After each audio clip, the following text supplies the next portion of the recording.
Raymond, if you keep digging you're going to lose everything. Just let it go. Those were the exact words my wife Hannah whispered the night before I discovered she'd been sleeping with my best friend under my own roof. Words dripping with guilt I didn't understand until it was too late. What she didn't know was that the moment her lies cracked, I'd already begun setting the most calculated, airtight revenge plan a betrayed man has ever carried out. One that dismantled both of them without me raising my voice. Viewers, have you ever looked at someone you love and realized they weren't who you thought they were at all? Tell me, what would you have done? Please subscribe, like, comment and watch till the ending to share this interesting story to your family and friend. My name is Raymond Peter, a 34-year-old home renovation contractor living in Austin, Texas, and for most of my adult life I truly believed I understood the shape of loyalty. I built my business the hard way, hands blistered, back cracked, sunburned shoulders, and through all of it my best friend Mark Ellis stood beside me like the brother I never had. And then there was my wife Hannah, the woman I thought I'd wake up next to until the day my body gave out. If you had asked anyone who knew us, they'd have said I was a man with a sturdy life, one built on foundations as strong as the ones I put into houses for a living. But sometimes foundations rot from the inside long before the first crack reaches the surface. It's strange looking back how normal everything seemed that last quiet morning. The sun came through the blinds in strips, painting the kitchen with soft gold. I remember the way my coffee trembled in my hand, not from fear but from exhaustion, or so I assumed. I'd been working long hours, juggling 2 renovation projects and planning the next big expansion Mark and I had been talking about for years. For a moment that morning felt peaceful, still, almost cinematic in its calm. And yet, sitting there, I had the faintest sense, like a cold fingertip grazing the back of my neck, that something in my life was shifting quietly, dangerously. I just didn't know the avalanche was already moving. Over the next few weeks, that quiet sense of something being off grew louder, though I kept trying to push it aside. It started with small things, details so subtle they could have slipped under anyone else's radar but not mine. As a contractor, I'm trained to notice what others overlook. A hairline crack in drywall, a warped beam, a foundation just slightly off level. That skill seeped into my personal life whether I wanted it to or not. I remember one evening stepping into the house earlier than usual because the crew finished ahead of schedule. Hannah was in the hallway, back turned, phone glowing in her hand like a small blue lantern. When she heard the door open, she flinched, not the startled jump of someone caught off guard, but the stiff, guilty recoil of someone who wasn't expecting an audience. She locked her phone so fast the screen flashed white. "Didn't know you'd be home already," she'd said, her voice tight, too rehearsed. I tried to brush it off. For years, Hannah had struggled with trust. Her father disappearing when she was 10 left scars she rarely talked about. I'd always assumed her guardedness was a leftover reflex, something old and painful she never fully unpacked. But now it felt different. More active. More intentional. And it wasn't just her. Mark started acting strange too. He canceled our Friday beers 2 weeks in a row, claiming errands or exhaustion, things he never complained about before. His texts became shorter, clipped, almost rushed. Whenever I looked him in the eye lately, he held the gaze half a second too long, like he was checking whether I knew something he hoped I didn't. At the time, I couldn't name the feeling building inside me. But I could tell something, or someone, was slipping out of plaque. Please don't forget to subscribe. The moment things truly shifted was a Sunday afternoon, the kind that should have felt lazy and warm but instead hummed with something uneasy beneath the quiet. I was fixing a loose cabinet hinge in the kitchen when Mark called. His voice sounded strangely upbeat, almost forced, like someone stretching a smile until the corners threatened to tear. He asked if I still had an extra spare key to the house, said he needed it, in case any deliveries came while I was out on jobs. The request froze me mid-movement.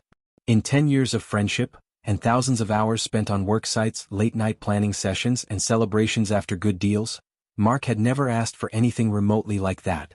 The man practically lived out of his truck and had always joked he hated houses that weren't made of lumber and the smell of sawdust. I told him I'd look for it, but the moment I hung up, I slid the spare key deeper into the drawer and closed it quietly. Something felt wrong. And the changes didn't stop there. Mark started showing up at renovation sites looking scattered, distracted, almost haunted. He'd stare at his phone between hammer swings, muttering responses to someone I couldn't hear.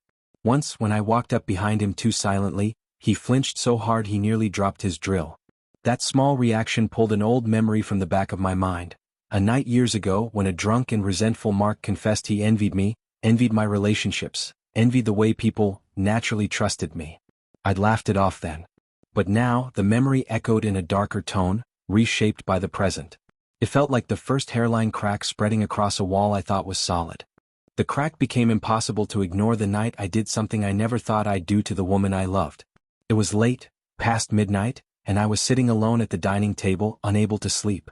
The house felt wrong, like its walls were holding secrets in their plaster and didn't want me to hear them. My mind kept circling back to Hannah's sudden phone guarding, Mark's jittery eyes, the request for the spare key. Individually, none of it was incriminating. But together, it felt like the kind of pattern you only see clearly when you step far enough back. I finally stood, walked to the hall closet and reached for a small, discreet camera I normally used on job sites. A motion-activated one, easy to conceal. I stared at it in my hand for a long moment, fighting myself. I didn't want to be the kind of man who surveilled his own home. But something inside me, quiet, rational, cold, told me I needed the truth even if it hurt. So I installed it. The smoke detector in the living room was the perfect hiding place. I stood on a chair, hands steady but jaw tight, the faint hum of the AC filling the silence. The whole time I felt a pressure behind me, like the house was watching, like it knew what I was doing and why. When I climbed down and put the chair back, I stared at the room as if expecting it to change shape. It didn't. Everything looked exactly the same. But I felt different. Like I had just crossed a line that would be impossible to uncross. I told myself it was just to ease my mind. Just to clear the fog. Just to stop imagining the worst. But deep down, a quieter part of me whispered that the truth was already on its way.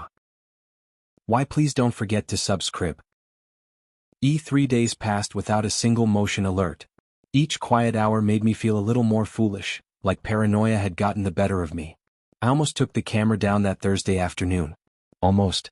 But then, while I was packing tools into my truck after finishing up drywall on a client's kitchen remodel, my phone buzzed. Motion detected, living room. I froze. My shift key slipped from my hand and clattered onto the pavement, but I barely heard it. I opened the live feed, breath shallow, half expecting to see nothing, just sunlight moving across the furniture. But someone was inside my house. Mark. He walked in like he belonged there, using a key I had never given him. His posture wasn't hesitant or confused. He knew exactly where he was going. He tossed his bag onto my couch and sat back, comfortable, casual, like this was routine. My pulse hammered in my throat. Why was he there? Why wasn't he waiting for me at the job site? Why did he have a key? Then the front door opened again. Hannah stepped in. She didn't jump. She didn't look startled. And she didn't ask why Mark was there. She smiled. Not the strained smile she'd given me lately, but something softer, warmer. She walked over and hugged him, her arms wrapping around him with a familiarity that made my stomach twist. Their bodies fit together like this wasn't the first time. Watching from the cab of my truck, I felt something inside me drop. Heavy, final, undeniable, like the last piece of a puzzle sliding into place. And suddenly, every strange moment of the last month snapped into focus. I should have stopped watching, but I couldn't. My thumb hovered over the pause icon like it weighed 50 pounds, but the footage kept rolling, pulling me deeper into a reality I wasn't prepared to face. Mark and Hannah moved to the couch, my couch, and sat close, too close, their knees nearly touching. Hannah tucked her hair behind her ear, a gesture so familiar it felt like a knife twisting inside me. For years she only did that when she was nervous or excited. Then I heard it. They were talking about me. Hannah sighed, leaning back against the cushion. He's barely home anymore, she murmured. The business is all he cares about now. My jaw tightened. I'd been working long hours to build a future for us, something she used to tell me she admired. Mark nodded, his voice a low, coaxing rumble. You deserve someone who sees you. Someone who makes you feel alive. Alive. The word vibrated in the air like a threat. Hannah didn't argue. She didn't defend me. She didn't even hesitate. You won't have to hide much longer, Mark added, shifting closer. Before I could process it, she reached for him and kissed him. Not a clumsy accident. Not a moment of confusion. It was deliberate, practiced, intimate, the kind of kiss that only grows after many before it. The camera caught everything, the angle, the closeness, the heat, and I felt the world tilt, the edges of my vision blurring. My hands shook so violently I nearly dropped the phone. Then, as if fate wanted to twist the blade, my phone chimed with a calendar alert. Meeting with Mark, 20 minutes.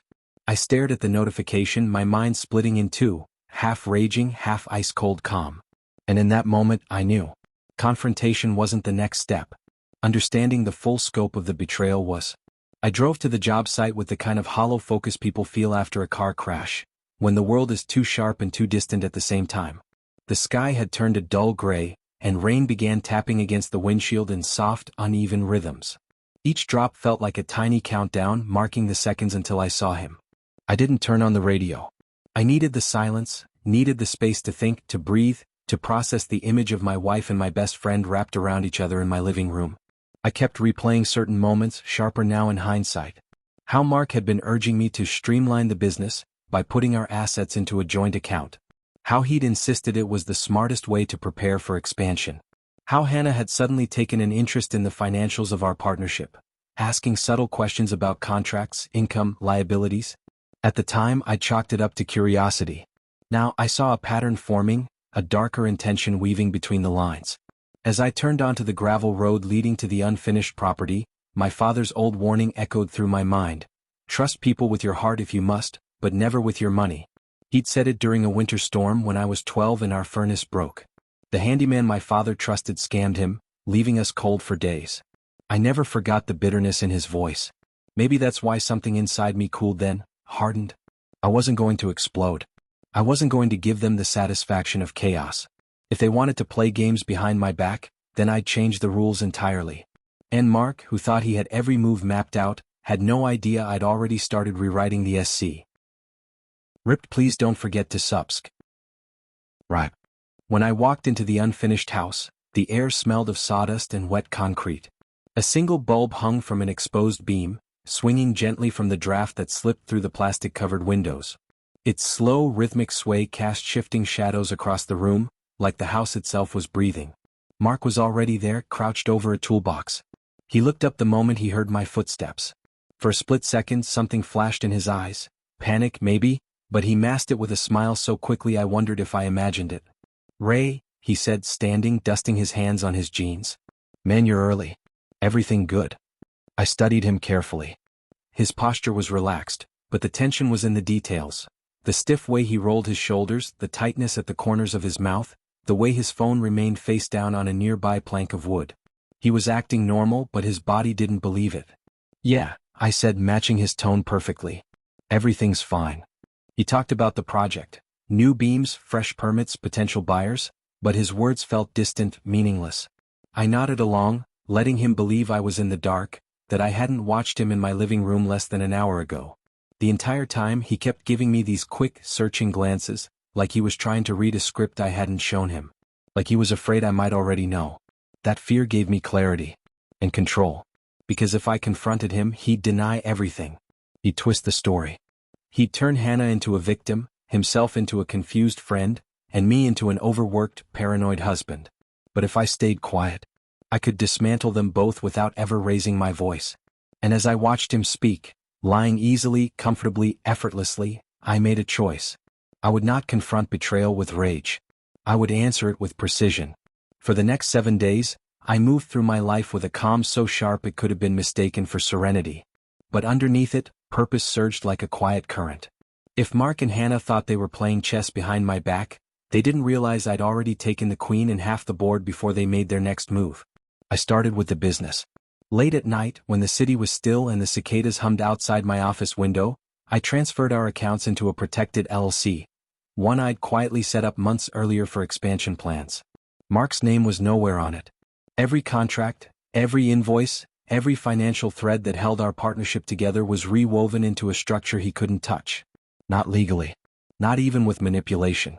Next, I contacted our clients, told them Mark was taking a temporary leave from operations.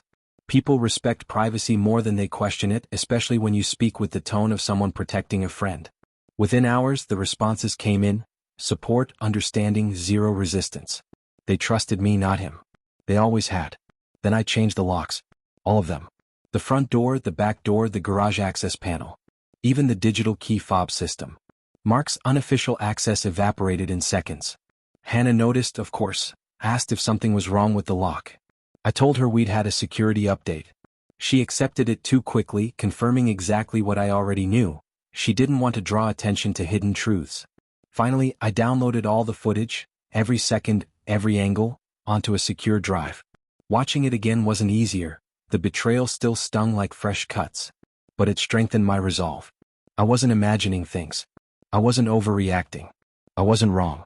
And now that certainty was fuel. All that was left was the reveal. The moment the facade could no longer hold. The moment they'd finally see what happens when the man they underestimated stops pretending he's blind. The reveal happened on a Sunday morning, quiet, deceptively gentle light streaming through the windows as if the world was trying to soften what was coming. Hannah was at the dining table scrolling through her phone, hair in a loose bun, wearing the old t-shirt of mine she thought I didn't recognize. Mark arrived exactly at 10:02 a.m., the way he always did when he wanted to pretend it was a coincidence. I invited him in with a calm voice that made both of them glance at each other. Then I placed the small black flash drive on the table. Neither of them moved. Not at first. I pressed play. The footage flickered onto the TV, grainy hallway angles, my own bedroom door cracking open, whispered laughter. Mark's face turned a sick pale color. Hannah's hands curled into fists, her nails digging into her palms as if pain might ground her. She looked at me one time, then dropped her gaze like it weighed too much. I didn't yell. Didn't cry. Didn't ask why. Instead, I slid 2 envelopes across the table. To Hannah, divorce papers already signed on my end, the house transferred entirely to me, a settlement so coldly fair she couldn't argue without exposing everything. To Mark, dissolution of partnership paperwork. He'd leave the company with nothing except his reputation to rebuild, if he could. I didn't ruin your lives, I said quietly. You did. I'm just ending the chapter. They tried to speak, stumbling apologies, excuses, pleas, but I walked past them out to the porch, letting the screen door creak shut behind me. For the first time in months, I breathed clean air. The fallout was already unfolding behind me, their voices rising in panic. But I didn't look back. Some betrayals destroy you. Others rebuild you. And as I stepped into the sunlight, I realized something else. This story wasn't the end. It was the beginning of a new one,